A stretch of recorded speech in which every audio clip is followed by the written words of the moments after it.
Fala, meus amigos, fala, meu grande público, como vocês estão? Tudo certo? Esse aqui é mais um vídeo do canal do Jornalista Tricolor, nosso panorama da rodada, depois do nosso primeiro título no ano, o nosso título da Taça Guanabara.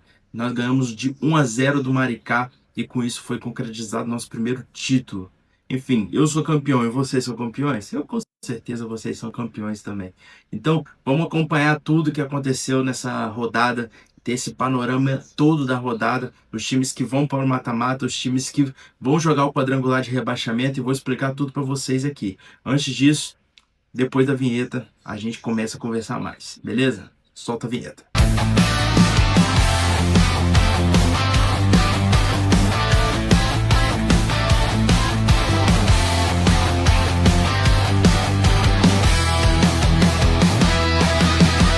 Pessoal, é o seguinte, acabou todas as rodadas do Campeonato Carioca, mas antes disso, preciso me apresentar a vocês, né? Para quem não me conhece, eu sou o João Pedro, sou jornalista por formação e tricolor de coração. Peço que você me siga aí nas redes sociais, se inscreva no canal e deixa seu like aí para fazer esse canal crescer cada vez mais aí nas telas do YouTube, beleza?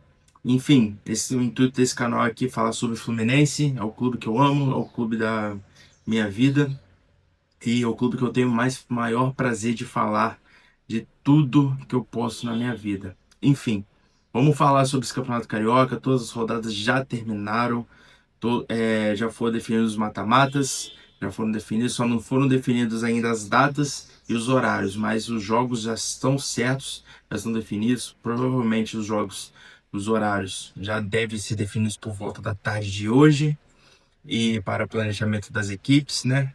Então, os quadrangular também de rebaixamento já foi feito. Vamos acompanhar tudo aqui agora na íntegra. Pessoal, sexta rodada concluída aí para vocês. A gente vai analisar aí todos os jogos dessa última rodada do Campeonato Carioca.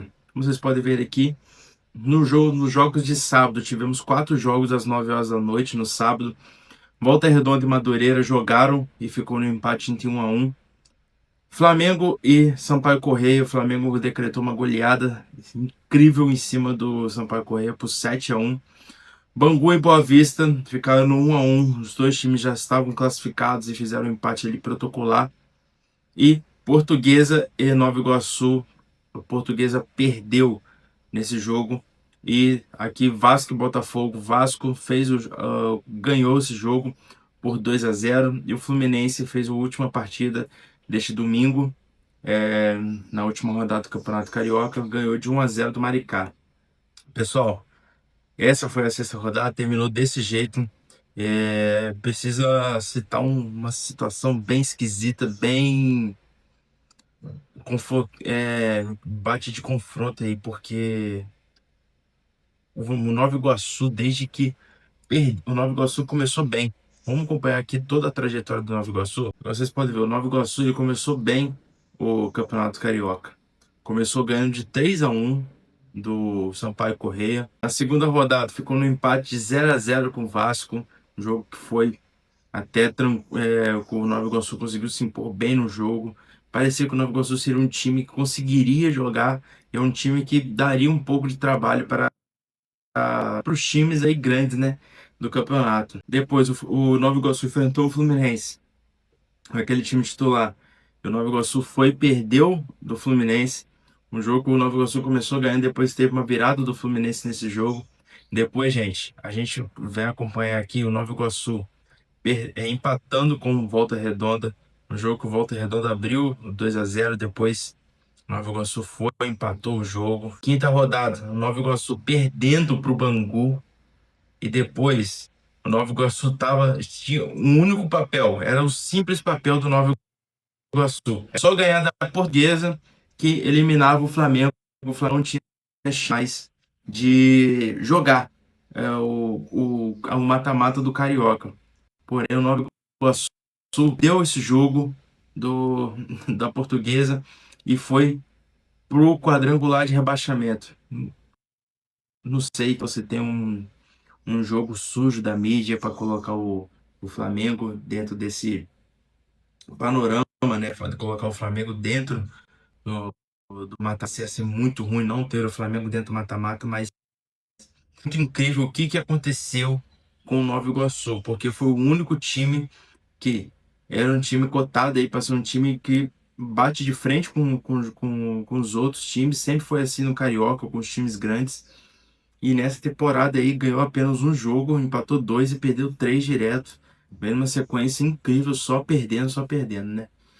A gente não sabe o que aconteceu, mas provavelmente deve ter acontecido alguma coisa por trás aí, porque é inacreditável. A Portuguesa, que já estava eliminada no Campeonato Carioca, chegar com o Nova Iguaçu com chances de ser classificado na última rodada. A Portuguesa vai lá e ganha do Nova Iguaçu. Tipo assim, pro Nova Iguaçu querendo nada assim jogar, sabe? Mas, enfim, vamos cortar esse assunto, né? Mas vamos colocar aqui, passar o grupo A e o grupo B. O grupo A terminou da seguinte maneira: Fluminense com 15 pontos, Vasco com 11, Volta Redonda com 11 também e Bangu com 10 pontos. Esses foram os quatro times que se classificaram para o Campeonato Carioca, para o mata-mata do Campeonato Carioca. Lembrando que o primeiro enfrenta o quarto colocado, ou seja, o Fluminense enfrenta o Bangu e o Vasco enfrenta o Volta Redonda nesse grupo aqui. E os rebaixados para o quadrangular de rebaixamento foram Portuguesa e Sampaio Correia. No grupo B foi na seguinte forma: Botafogo ficou em primeiro colocado, mesmo perdendo duas partidas, o Botafogo ficou em primeiro lugar. Vai enfrentar o Flamengo, que foi o último ali da vaga, para pegar essa vaga no quadrangular de rebaixamento. E o Madureira enfrenta o Boa Vista. Este e depois aqui, rebaixados, né? Nova Iguaçu e Maricá. Artilheiros, a gente vê aqui só rapidinho. Patrick Ferreira do Bangu. Olha só para vocês verem, gente. Léo Rafael do Nova Iguaçu, um dos artilheiros no Campeonato Carioca. O cara jogou, o Léo Rafael, saiu até notícia que o Fluminense está tentando até um empréstimo com ele, porque foi um dos destaques do Campeonato Carioca nesse ano. E o Léo Rafael começou a fazer bastante gols no Campeonato Carioca pelo Nova Iguaçu. Porém, o Nova Iguaçu foi rebaixado, né, para o quadrangular. Serna também está aqui como um dos artilheiros também. John Kennedy e tudo. E esses aqui são os jogos. Por enquanto só tem a data do jogo de domingo, que é entre Botafogo e Flamengo. Existe uma mobilização, né, por causa do policiamento nesses jogos, porque são três jogos que vão acontecer na capital do Rio, no centro das atenções do Rio, igual a gente vê aqui, um jogo no Maracanã com o Fluminense mandante, jogo no São Januário com o Volta Redonda mandante, jogo do Botafogo no Engenhão com o Botafogo mandante. Ou seja, o jogo menos importante desses confrontos aqui entre Madureira e Boa Vista. Pelo que eu sei, esse jogo entre Madureira e Boa Vista provavelmente será num jogo de sexta-feira. Os times não jogam Brasileirão, não jogam nesse meio de semana, igual o Volta Redonda, ou igual o Vasco, o Botafogo, o Flamengo e o Fluminense jogam nesse meio de semana. Madureira e Boa Vista provavelmente será um jogo na sexta-feira para definir já o semifinalista. Lembrando que é jogo único. Botafogo e Flamengo vai ser o jogo de domingo. Vasco e Volta Redonda provavelmente seja um jogo de sábado. E Fluminense e Bangu provavelmente vá em uma dessas duas datas, ou sábado ou no domingo. Provavelmente seja um jogo de sábado, né? Um jogo ali depois que acabar o jogo do Vasco e Volta Redonda, ser o jogo ali do Fluminense e Bangu, ou Fluminense e Bangu ser o primeiro jogo depois do Vasco e Volta Redonda. Saiu até boatos que esse jogo do Fluminense pode ser numa segunda-feira. Acharia errado ser um jogo na segunda-feira do Fluminense e Bangu. Porém, vamos ver o que vai acontecer. Nesses jogos aqui, jogo único entre esses times aqui da quarta de final. Quem avança nas quartas de finais é jogo único. Quem avança já se enfrenta, ou seja, se o Fluminense passando do Bangu enfrentará o ganhador de Vasco e Volta Redonda, Botafogo e Flamengo enfrentará o ganhador de Madureira e Boa Vista. Mas tem uma curiosidade nisso: os quatro times que perderem as quartas de finais, ou seja, vamos colocar aqui um panorama. Sim, se o Fluminense ganha do Bangu, Bangu é eliminado entre aspas. Vou colocar que o Vasco vence do Volta Redonda é outro que é eliminado. Botafogo vence do Flamengo, Flamengo é outro eliminado. Madureira vence do Boa Vista, Boa Vista é outro eliminado. Esses 4 times que são eliminados jogarão a Taça Rio. Ou seja, será muito feio, muito ruim, né? Além daquele sentimento de clássico e ver seu time perdendo um clássico, você ainda irá ver o seu time jogando uma Taça Rio nesse torneio, né? Então, o torneio da Taça Rio ficou nisso para os 4 eliminados das quartas de finais. Terão ali o jogo entre eles, uma semifinal e final. Será feito o campeão da Taça Rio. E aqui quem continuar avançando até chegar à final e ser campeão carioca. Quartas de finais, jogo único. Semifinal, jogo ida e volta. E a final, jogo direto no Maracanã. Tem Brasileirão nesse meio de semana.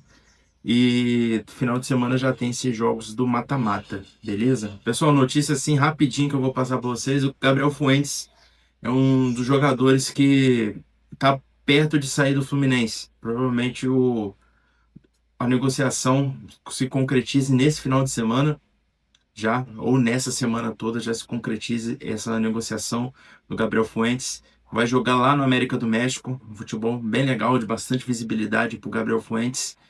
E que ele consiga jogar lá, jogar bem lá no América do México, para que a gente consiga vender ele e ganhar um dinheiro em cima do Abel Fuentes, para a gente recuperar o prejuízo que a gente teve na compra dele. Por enquanto, só isso. Lima já não faz mais parte do elenco do Fluminense, já foi vendido pro América. Vendido não, emprestado para o América do México. Provavelmente sai algum zagueiro nessa temporada no Fluminense. Lescano também tá avaliando as suas situações, se vai para o Cerro Porteño ou não vai. Deu até uma entrevista depois, após o título ontem, falando que vai conversar com o Zubeldia, que quer ter sequência no time do Fluminense. Dá para ver que o paraguaio tá querendo buscar sequência no time e vai buscar para isso, vai buscar por essas vagas, né? E vamos ver como vai acontecer, né? Essa janela de transferência. Lembrando que essa janela de transferência vai ficar até março, né? Então a gente tem um mês aí, um pouquinho aí, pra gente contratar um camisa 9 e conseguir as nossas pendências que ainda faltam no elenco. Beleza? Deixa o like, se inscreve no canal. Até a próxima. Tamo junto, galera!